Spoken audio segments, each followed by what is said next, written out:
aí, pessoal, tudo bem? Aqui Daniel Herculano, do podcast Se Vira nos 30 Mais. Feliz ano novo, um pouco atrasado, mas lembrando que pra quem mora em Salvador, o ano começa depois do carnaval.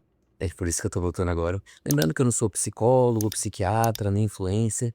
Eu só gosto de ficar aqui fazendo algumas reflexões. É só uma pausa. Eu tô segurando aqui a minha câmera com aquela luminária porque eu tive um probleminha aqui, quebrou o meu negócio aqui, ó. Vou mostrar pra vocês. Quebrou, eu não tô conseguindo pendurar a minha lâmpadazinha com o celular em cima, então eu tô tendo que segurar.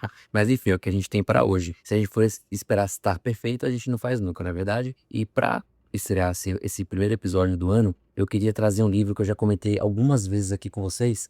O livro que eu tô falando é A Coragem de Ser Imperfeito, da Brené Brown. Eu queria falar hoje sobre um tema que eu acho muito importante.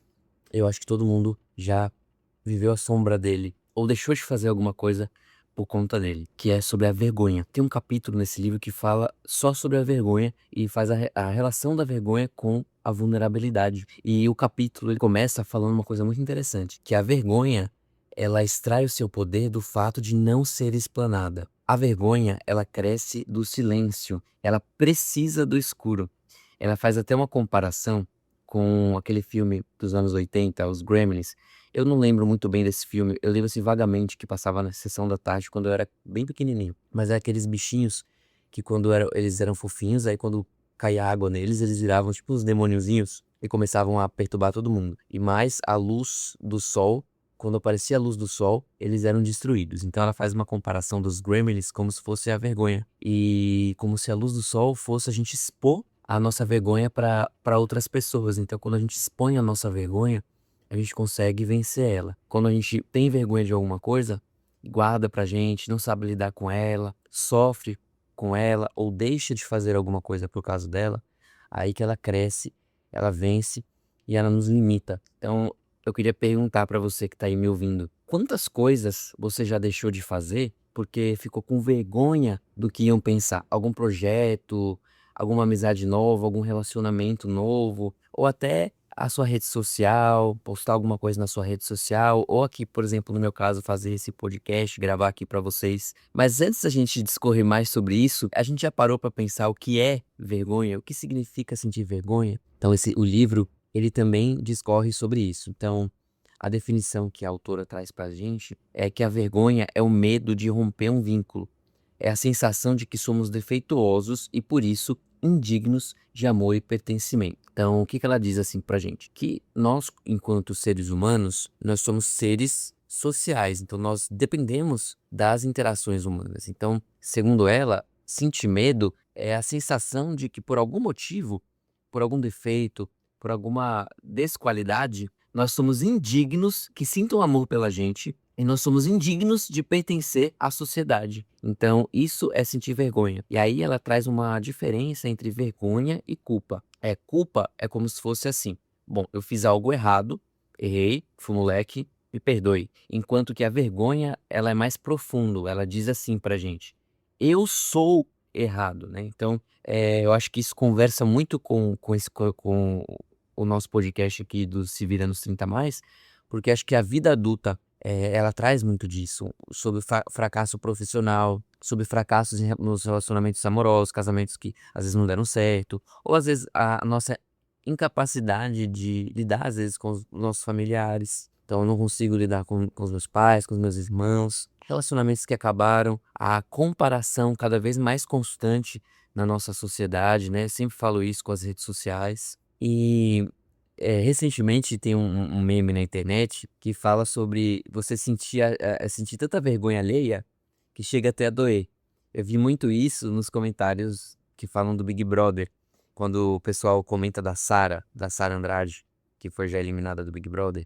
Aí eu via muitos comentários: nossa, chega até a doer de tanta vergonha. E eu achei engraçado esse meme da internet, mas quando eu tava estudando sobre o assunto e lendo esse livro, e não é que isso é verdade, tem um estudo que ele cita aqui, que é um estudo lá americano, que compara as experiências de rejeição social, ou seja, vergonha, com dor física. E aí, olha o que eles descobriram: que experiências de rejeição social ativam áreas cerebrais semelhante à dor física. Ou seja, a vergonha, ela não é só drama, ela também dói, de verdade, literalmente dói. Talvez seja por isso que a gente evita se expor tanto, porque ser rejeitado dói como um tombo. Outra frase que ficou martelando muito na minha cabeça ao ler o livro foi: o assassino secreto da inovação é a vergonha. Quantas vezes, né, a gente se preocupa com medo de errar quando a gente quer criar alguma coisa nova, fazer uma inovação. Então, por exemplo, eu, diariamente, quando eu penso no podcast, em gravar algum episódio, às vezes eu fico postergando.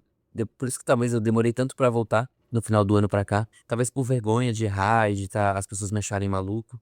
Então, por exemplo, criar um podcast, publicar um artigo, que é outra coisa também que eu tô fazendo. Tô iniciando um projeto de mestrado e eu tava enrolando horrores para começar a escrever o meu projeto, porque eu nunca tinha feito, nunca fui muito a pessoa da pesquisa científica. Então acho que o medo de não ser o suficiente, do meu projeto ficar ruim, do meu orientador achar, nossa, que projeto horrível. Então eu demorei, eu enrolei até o último segundo para escrever meu projeto. Então, com certeza, a vergonha é o assassino da inovação. Eu escutei uma pessoa muito próxima a minha agora há pouco dizendo: poxa, quando eu era mais jovem, eu tinha tanto potencial, onde foi que eu me perdi, né? Por que que eu deixei de fazer tanta coisa? E aí eu fiquei pensando, foi pela vergonha, né? Era uma pessoa que sente muita vergonha, se importa muito com o que as pessoas vão achar, ou se importa muito com a opinião que os outros vão ter sobre ela, sobre as vitórias e sobre os fracassos que ela possa ter. Então, acho que essa é uma boa reflexão que eu queria trazer pra gente, especialmente quando a gente associa a nossa autoestima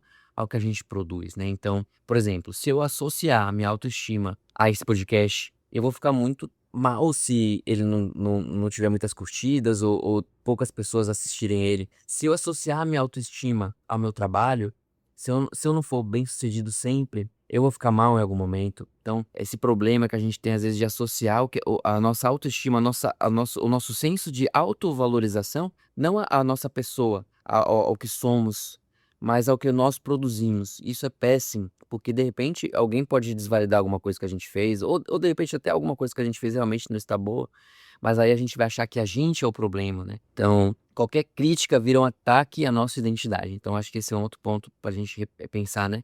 Será que a gente se constrói enquanto pessoa?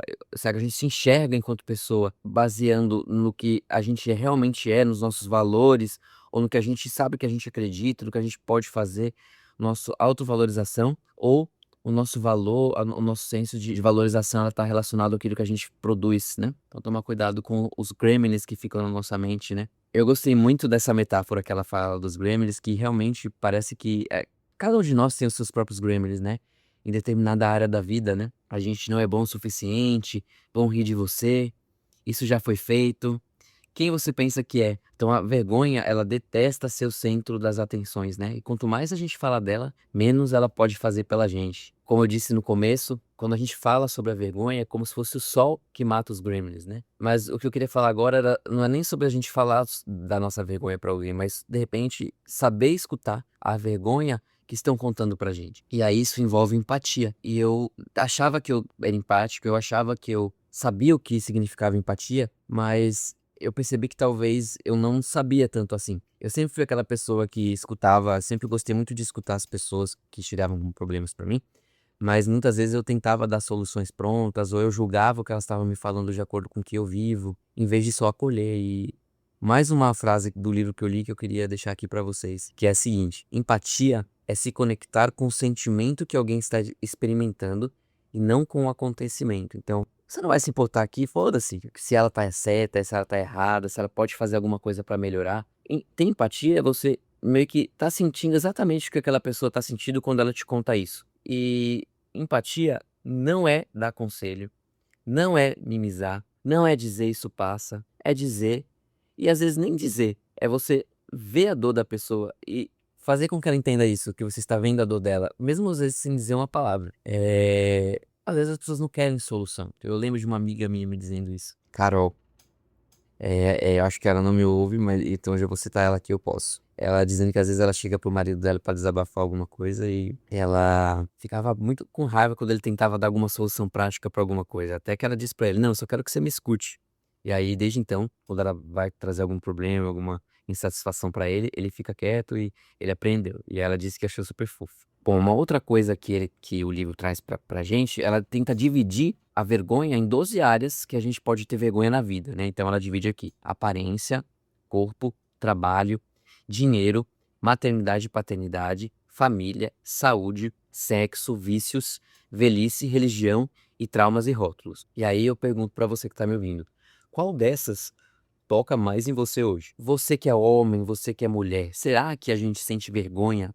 Ou você que é gay ou lésbica? Será que sentimos vergonha da mesma forma? Mais um ponto abordado aqui no livro. A vergonha conforme o gênero. Em relação a esses 12 pontos de vergonha que eu trouxe aqui pra gente discutir, 2 deles são os que mais acometem as mulheres, que são, em primeiro lugar, a aparência e, em segundo lugar, a maternidade. Aquela história, né, que a mulher tem que ser perfeita, tem que ser bem-sucedida, e ela não tem que nem se esforçar para isso. E se ela tá se esforçando para ser perfeita, ela já não é perfeita. Tem que ser gentil, mas não demais, tem que ser forte, mas não agressiva, tem que ser magra, sem tentar ser magra, tem que ser mãe, então aquela pressão da maternidade, da mulher que é solteira, quando vai casar, quando vai ter filho, da mulher que já se casou, quando é que vai vir o bebê, da que já tem um filho, quando é que vem o segundo. Então, essas são os principais pontos de vergonha para o gênero feminino. Já para o homem, os principais pontos relacionados à vergonha é o medo de parecer fraco, não demonstrar medo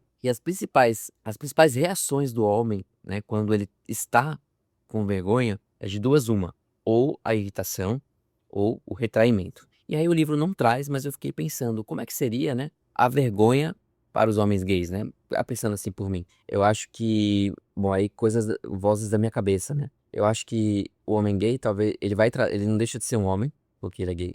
Então ele com certeza traz também os mesmos traumas e as mesmas cobranças que o homem hétero. Então eu acho que esse medo da fragilidade, o medo de se ver como fraco. E ao mesmo tempo também essa cobrança pela aparência, né? Então o homem é muito visual, né? Então ele se cobra muito a questão do corpo e da aparência. Então também tem essa questão um pouco do que a mulher sente de vergonha, né? Então talvez uma mistura do que o homem e a mulher é cobrado pela sociedade. Pra gente terminar esse episódio, como é que a gente pode fazer para vencer a vergonha? Então é aqui uma parte mais prática. Então a autora ela traz aqui 4 pontos para a gente refletir e tentar vencer a vergonha. Então o primeiro deles é o reconhecimento. Então reconhecer que a gente sente vergonha. Então muitas vezes a gente não quer nem falar sobre a vergonha para os outros e às vezes a gente mais do que isso a gente não quer falar pra gente que sentimos vergonha em relação a alguma coisa. Então vou citar aqui um exemplo. Imagem corporal. Então de repente eu tenho vergonha do meu corpo. Eu não vou falar pro outro, mas às vezes eu não admito nem isso pra mim mesmo. E veja só o que eu vou falar. Quando a gente tem vergonha de alguma coisa, é muito comum, às vezes a gente tentar apontar em outra pessoa esse mesmo ponto que nos traz vergonha para tentar nos sentir melhor. Então é como uma pessoa que está se afogando. Se a gente for perguntar para os salva-vidas e para os bombeiros, eles são orientados a sempre tentar usar todo o material que eles têm para resgatar essa pessoa antes de pular e salvar com a própria vida. Porque quando uma pessoa está se afogando, o desespero é tão grande pelo fôlego que é muito comum elas tentarem empurrar a pessoa que está salvando elas para baixo para tentar garantir algum fôlego. Então, se a pessoa não está preparada, a pessoa que está indo salvar, ela pode inclusive se afogar.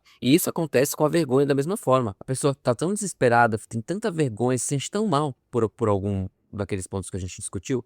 Por exemplo, que a gente está falando agora, a aceitação corporal, que ela pode usar a outra pessoa como um bode expiatório, como a tentar afogar outra pessoa para puxar o ar para se sentir melhor. Então, aí que vem, por exemplo, coisas como bullying, como envergonhar as outras pessoas. Então, você começa a criticar o corpo de outra pessoa para se sentir melhor com o seu. Então, a primeira coisa é o reconhecimento. Então, reconhecer que estamos com vergonha. E aí, não tô nem dizendo reconhecer para outra pessoa, é reconhecer para você mesmo. Olha, eu sinto vergonha em relação a isso, em relação à minha maternidade, em relação ao meu trabalho, em relação ao meu corpo. Segundo ponto, entender os mecanismos que te trazem vergonha, né? Os gremlins que ficam gritando na sua cabeça sobre as suas vergonhas, né? O que tá te ativando isso? O que me ativa essa vergonha, né? É uma coisa social, é uma coisa corporal, tá? Então esse é o segundo ponto, entender. Então reparem que tanto o primeiro quanto o segundo ponto tem mais a ver com a gente mesmo, né? Tanto reconhecer quanto entender esses mecanismos. Terceiro ponto é a consciência crítica sobre o que nos traz vergonha, né?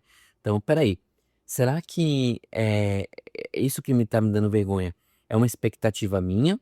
Ou será que é uma expectativa social, né? É o que dizem que eu tenho que ser. Então, um ponto bem reflexivo também.